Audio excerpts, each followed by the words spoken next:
স্থান কাল পাত্র ভেদে সরকার বিভিন্ন প্রতিষ্ঠানকে এই ক্ষমতাগুলো দিয়ে থাকে। এই ক্ষমতাটা বেশিরভাগ সময় পুলিশের কাছে ইমপ্লয়েড ক্ষমতার রূপে থাকে। যেমন একজন পুলিশ কমিশনার বা একজন পুলিশ কনস্টেবল, এখানে কিন্তু পুলিশের সবাই কিন্তু কর্মকর্তা, এখানে কনস্টেবল কোনো কথা নয় বা পুলিশের আইজি কোনো ব্যক্তি নন। Police itself is an institution. তো একজন পুলিশের অনেকগুলো ক্ষমতা রয়েছে।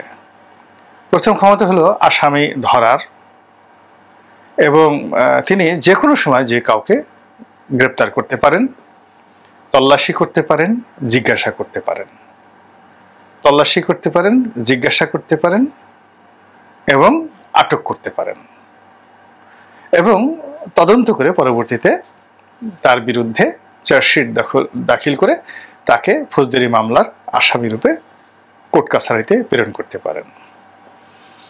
এখন এই যে পুলিশের যে এই ক্ষমতা, এই ক্ষমতার সিআরপিসিতে অনেকগুলো ধারা রয়েছে।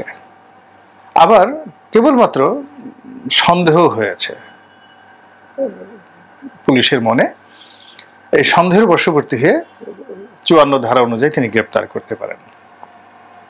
আবার বিশেষ ক্ষমতা আইন রয়েছে, স্পেশাল পাওয়ার্স অ্যাক্ট, মানে আপনার কোনো সন্দেহ নাই, আপনার এমনি ইচ্ছা হলো আপনি আমাকে ধরবেন, ধরে আমাকে জেলে পুরে দেবেন। স্পেশাল পাওয়ার্স অ্যাক্টে এটার ক্ষমতাও পুলিশের হাতে দেওয়া আছে। এবং আরও অবাক করার ব্যাপার হলো, পুলিশ যেভাবে গ্রেপ্তার করতে পারে তার একটা ইমপ্লয়েড ক্ষমতা আছে, সে আবার কিন্তু জামিনও দিতে পারে। অর্থাৎ থানায় নিয়ে আপনি মামলা করলেন, এমনকি হত্যা মামলার আসামি, সেই হত্যা মামলার আসামিকে থানার যিনি প্রধান কর্মকর্তা অর্থাৎ ওসি, তো ওসি এই হত্যা মামলার আসামিকে গ্রেপ্তার করে, এবং তিনি যদি যথেষ্ট তার তথ্যপাত্র থাকে এবং তিনি স্যাটিসফাইড হন, তিনি এই আসামিকে তিনি জামিন দিতে পারেন। এই ক্ষমতা কিন্তু থানার আছে, অসীম ক্ষমতা। তো এখন সেই ক্ষমতা নিয়ে মূলত সেই পাকিস্তান নয়, ব্রিটিশ জমানা থেকে আমাদের এই সমাজের শান্তি শৃঙ্খলা সবকিছুই কিন্তু পুলিশ রক্ষা করছে।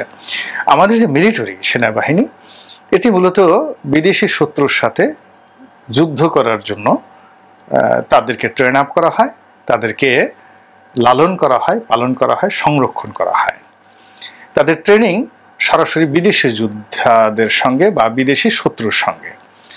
তারা কোনো অবস্থাতেই দেশি যারা লোকজন রয়েছে তাদের সঙ্গে কনফ্লিক্ট অ্যান্ড কন্ট্রাডিকশনে তাদের যে করণীয়টা কি, এই বিষয়ে আসলে তাদের কোনো ট্রেন আপ করা হয় না। তাদের আরেকটা ট্রেনিং রয়েছে, সেটা হলো দুর্যোগ মোকাবেলা, ডিজাস্টার ম্যানেজমেন্ট।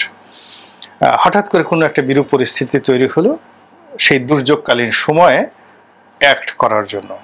কিন্তু লং রানে ৬ মাস ১ বছর লং রানে যদি তাদেরকে কাজ করতে হয়, তাহলে সেটা সিভিল অ্যাডমিনিস্ট্রেশনের সঙ্গে তাদের কাজ করতে হবে। কিন্তু ইন্ডিপেন্ডেন্টলি তাদের কাজ করার কোনো রকম ট্রেনিং বা বৈধতা সাধারণত নেই। এবং এর বাইরে যখনই সামরিক বাহিনীকে নেওয়া হয়, তাদের যে দক্ষতা অভিজ্ঞতা এটা প্রশ্নবিদ্ধ হয়।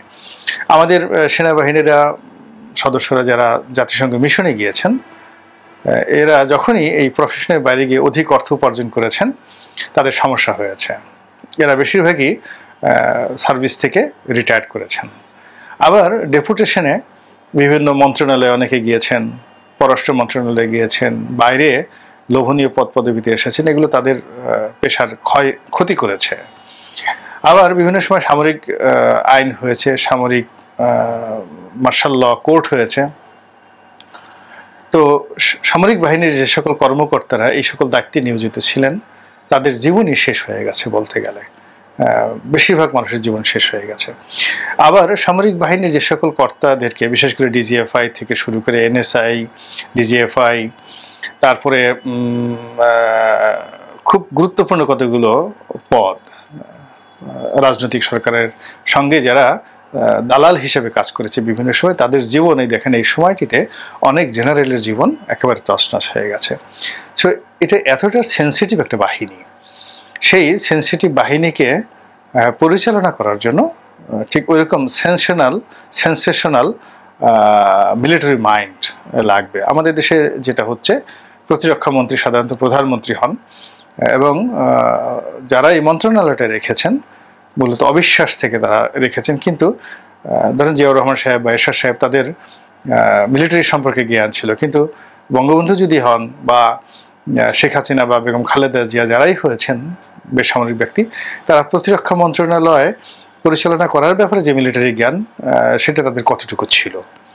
তো ফলে কি হচ্ছে, স্বাধীনতার পর থেকে আমাদের সব ক্ষেত্রে আমরা উন্নয়ন করলেও সেই সামরিক বাহিনীর ক্ষেত্রে আমাদের যে ম্যাসিভ একটা ডেভেলপমেন্ট দরকার ছিল সেটা হয়নি। এখানে বিল্ডিং হয়েছে, রাস্তাঘাট পরিষ্কার পরিচ্ছন্ন আছে, সেনাবাহিনীদের সুযোগ সুবিধা বেড়েছে, কিন্তু একটি ইফেক্টিভ বাহিনী হিসেবে আমরা আসলে আমাদের সেনাবাহিনী, নৌবাহিনী এবং বিমান বাহিনীকে কখনোই বিকশিত হতে দেইনি।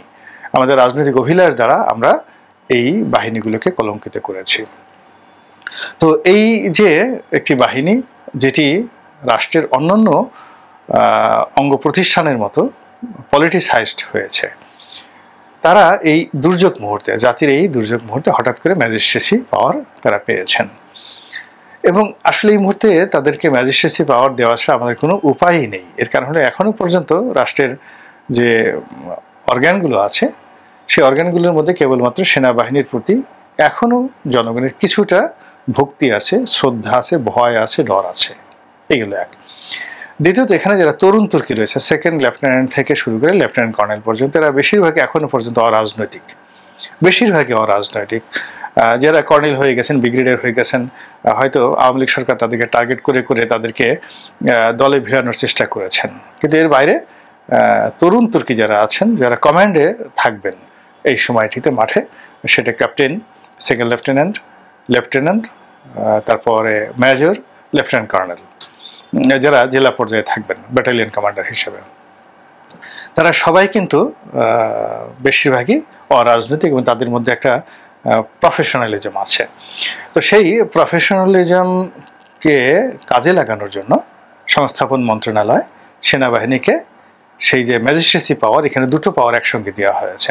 অর্থাৎ পুলিশের সিআরপিসি অনুযায়ী যে ক্ষমতা রয়েছে, পুরো ক্ষমতাটা সেনাবাহিনীকে দেওয়া হয়েছে। অধিকন্ত মোবাইল কোর্ট পরিচালনা করার জন্য যে ক্ষমতা ডিস্ট্রিক্ট ম্যাজিস্ট্রেটকে দেওয়া হয় ফৌজদারি, সেই পাকিস্তান জমানা থেকে, ব্রিটিশ জমানা থেকে ডেপুটি কমিশনারগণ যারা আছেন তাদেরকে বলা হয় ডিস্ট্রিক্ট ম্যাজিস্ট্রেট।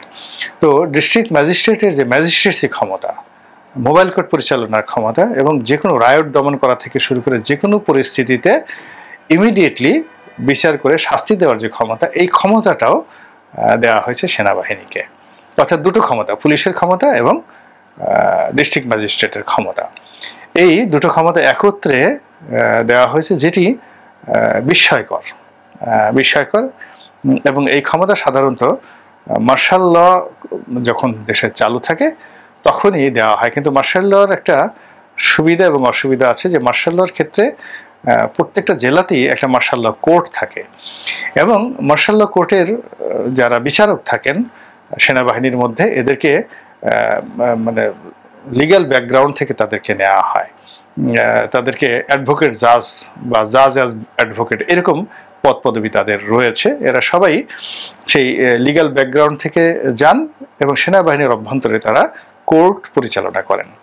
তো যখন মার্শাল ল হয় তখন এরকম একজন অ্যাডভোকেট জাজ থাকেন যিনি লিগ্যাল বিষয়টা দেখেন, আর ওই জেলার যিনি কমান্ডার থাকেন, ব্যাটালিয়ন কমান্ডার থাকেন, এখন লেফটেন্যান্ট কর্নেল, এর সাথে জমানাতে মেজররা ছিলেন জেলার দায়িত্বে, তো তারা এখানে সভাপতিত্ব করেন। লিগ্যাল ম্যাটারটা অ্যাডভোকেট জাজ দেখেন এবং সেখানে ঠিক সাধারণ কোর্টের মতোই সেখানে শুনানি হয়, উকিল থাকে, পক্ষে এবং বিপক্ষে যুক্তিতর্ক হয়, এরপরে একটা সিদ্ধান্ত এখানে বাস্তবায়িত হয় এবং এটা খুব সংক্ষিপ্ত বিচার, কিন্তু তারপরেও এটা কিন্তু ট্রায়াল।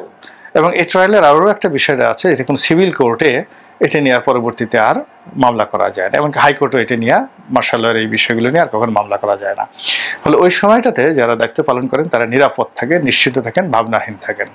কিন্তু এখন যেটি হচ্ছে সেটি হলো, আপনি 2 বছরের সাজা দিলেন, এই 2 বছরের সাজাটার বিরুদ্ধে দেখা গেল যে সে ডিস্ট্রিক্ট কোর্টে যেতে পারছে, জজ কোর্টে যেতে পারছে, এরপরে সে হাইকোর্টে আসতে পারছে। তো এটা চ্যালেঞ্জড, তার যে সিদ্ধান্তটি এটি চ্যালেঞ্জ, এবং এটি যখন অ্যাক্ট করবে কোর্টগুলো, সমস্ত সিভিল কোর্টগুলো অ্যাক্ট করবে, তখন দেখা গেল যে একজন লোককে কারাগারে ঢুকানো হলো, সে 7 দিনের মধ্যে তিনি বের হয়ে আসতে পারবেন। তো সেক্ষেত্রে এই যে ম্যাজিস্ট্রেসি পাওয়ারটা, এই ম্যাজিস্ট্রেসি পাওয়ারটা এখানে যারা প্রয়োগ করবেন, প্রয়োগ করার ক্ষেত্রে এখানে যারা ক্ষতিগ্রস্ত হবেন তাদের অনেক অপশন থাকে। এই গেল পজিটিভ দিক। নেগেটিভ দিক হলো যে সেনাবাহিনী যারা কর্মকর্তা তারা উদ্ভূত পরিস্থিতিতে, যেমন একজন সেকেন্ড লেফটেন্যান্ট, তার হাতে ক্ষমতাটা থাকবে। তো ইন্টারমিডিয়েট পাস করে একটা ছেলে, আমাদের দেশে ইন্টারমিডিয়েট পাস এখন 17 বছর বয়সে ইন্টারমিডিয়েট পাস করেন। তো 2 বছর তিনি 1 বছর তিনি বা 2 বছর তিনি করেন, যাকে বলা বিএমএতে তিনি কোর্স করেন, 1 বছর বা 2 বছর, আমি অতটা ডিটেল জানি না। তো ধরুন 17 আর 2 বছরই ধরলাম 19 বছর। আর কর্মজীবনে তিনি হয়তো 1 বছর দায়িত্ব পালন করেছেন, এখনো তিনি সেকেন্ড লেফটেন্যান্ট বা লেফটেন্যান্ট আছেন। 6 মাস বা 1 বছরের মধ্যে সেকেন্ড লেফটেন্যান্ট থেকে লেফটেন্যান্ট হয়ে যায়। তো তিনি যখন একটি উপজেলাতে কমান্ডে গেলেন বা ক্যাপ্টেন হিসেবে গেলেন, 3 বছরের তার চাকরির বয়স, তার বয়স 21 থেকে 22 বছর, একেবারে টকবগে তরুণ। তো একজন 22 বছরের তরুণের হাতে পুলিশের সমস্ত ইমপ্লয়েড ক্ষমতাগুলো সিআরপিসি থাকছে, এবং তার সঙ্গে সঙ্গে লাঠি প্রয়োগ করার ক্ষমতা থাকছে এবং বিচারিক ক্ষমতা থাকছে। অর্থাৎ একজন ডিস্ট্রিক্ট ম্যাজিস্ট্রেটের যত ক্ষমতা, ডিসি সাহেবের যত ক্ষমতা, সেই ক্ষমতাটাগুলো তিনি ইমপ্লিমেন্ট করছেন। তো এক্ষেত্রে তারুণ্যের জোয়ার, রক্ত গরম, পরিবেশ পরিস্থিতি দ্বারা অনেক কিছু হতে পারে এখানে। যাই হোক, এনিওয়ে এই ঝুঁকির মধ্যে আমাদের যেতে হচ্ছে, এর কারণ হলো এছাড়া এই মুহূর্তে আমাদের কোনো অপশন নেই। তো এই সুযোগ সুবিধাগুলো নিয়ে সেনাবাহিনী মাঠে নেমেছে, এবং সঙ্গত কারণেই যারা সেনা কর্মকর্তা আছেন তারা খুশি যে এতকাল তারা রাস্তায় যেভাবে ঘুরছিলেন, সবকিছু দেখছিলেন এবং সবকিছু নোট ডাউন করছিলেন, কিন্তু তাদের কোনো কিছুই করার তাদের সুযোগ ছিল না ও সামর্থ্য ছিল না। তো সেই জায়গা থেকে বের হয়ে তারা নতুন কিছু করার সুযোগ পাচ্ছেন বা পাবেন, এর দ্বারা ভালো কিছু হতে পারে। তো ইতিমধ্যে যেটা হলো যে যেদিন এই প্রজ্ঞাপনটা জারি হলো সংস্থাপন মন্ত্রণালয় থেকে, সেই দিন রাতেই অপারেশন চলেছে সারা দেশে। সব খবর কিন্তু এখন পত্রপত্রিকা আসছে না, এমনকি সোশ্যাল মিডিয়াতেও অনেক সেন্সিটিভ খবর কিন্তু আসছে না, ফিল্টারিং হচ্ছে। এর কারণ হলো এই যে যারা সামাজিক মাধ্যমে অ্যাক্টিভিস্ট ছিলেন, এর বেশিরভাগই আওয়ামী লীগ বিরোধী ছিলেন। তো এই সোশ্যাল যারা অ্যাক্টিভিস্ট রয়েছেন তারা অনেক বিষয় জানেন, কিন্তু আগে যেভাবে তারা রিয়্যাক্ট করতেন বা ছোটোখাটো বিষয়ে তুলে নিয়ে আসতেন এবং এটা হইচই হতো, এখন তারা নিজেরা ফিল্টারিং করে ডক্টর মোহাম্মদ ইউনূসকে, সেনাবাহিনীকে, বর্তমান সরকারকে তারা কিন্তু একটা ব্রিদিং স্পেস দিচ্ছেন। এটা কিন্তু খুবই একটা ইতিবাচক একটা ঘটনা। তো এই কারণে আমরা অনেকগুলো নেতিবাচক খবর, অনেকগুলো ঘটনা, অনেকগুলো অ্যাকশন, অনেকগুলো রিয়াকশন আমরা দেখতে পাই না, কিন্তু ঘটে যাচ্ছে কিন্তু। তো সেই ক্ষেত্রে সেনাবাহিনীকে যে ক্ষমতাটা দেওয়া হয়েছে, সেই ক্ষমতার প্রথম রাতে ময়মনসিংহে সেই অপারেশন পরিচালিত হয়েছে, এবং এখানে যুবলীগের পরিচয় বা পদপদবি ধারণ করে একটা গ্যাং গ্রুপ ওই এলাকার মানুষের জীবন তছনছ করে দিয়েছিল। তো একই অবস্থায় কিন্তু ময়মনসিংহের চেয়ে খারাপ অবস্থা সাভারে। সাভারে আওয়ামী লীগের যে শূন্যস্থানটি, বিএনপির যারা নেতাকর্মী, ছাত্রদল, যুবদল, তারপরে শেষে বিএনপির মূল দল, 2-3 জন এমপি প্রার্থী, তার মধ্যে কয়েকজনের নাম তো প্রথম আলোতে একেবারে আসছে। তো এদের আসলে মানে রীতিমতো বাঁশডলা দেওয়া ছাড়া এদেরকে বন্ধ করা যাবে না। কে এমপি প্রার্থী, কে মন্ত্রী, এগুলো এখন চিন্তা করলে হবে না। সবার পশ্চাৎ দেশ লাল করে দিতে হবে যদি শান্তি শৃঙ্খলা রক্ষা করতে হয়। তো সেই দিক থেকে আমি সাভারের ঘটনাটা বললাম, যেহেতু সাভারে আমার মিল্ক কল কারখানা আছে, আমি নিজে ক্ষতিগ্রস্ত, এই জন্য আমি এই জিনিসগুলো বুঝতে পারি। আমার ভিতর থেকে এই ক্রোধ এবং ক্ষোভটা চলে আসে, এখানে আমি সহ্য করতে পারছি না। তো এই ময়মনসিংহে যে ঘটনা ঘটেছে, এদের অনেকজনকে ধরে আচ্ছা মতো পিটিয়েছে এবং আবার পিটিয়ে তাদেরকে হাসপাতালে নেওয়া হয়েছে, এবং হাসপাতালে নেওয়ার পরে একজন খুব বেশি জখম হয়েছেন এবং তিনি আর বাঁচেননি, মারা গেছেন। হয়তো পিটনি খেয়ে মারা গেছেন, হয়তো ভয়ে মারা গেছেন, হোয়াট এভার মেবি, কিন্তু যে মারা গেছে তার কোনো সুনাম ছিল না। এবং তিনি একজন অভিশপ্ত ব্যক্তি রূপে পরিচিত হয়ে পড়েছিলেন এই গত 1 মাসের মধ্যে।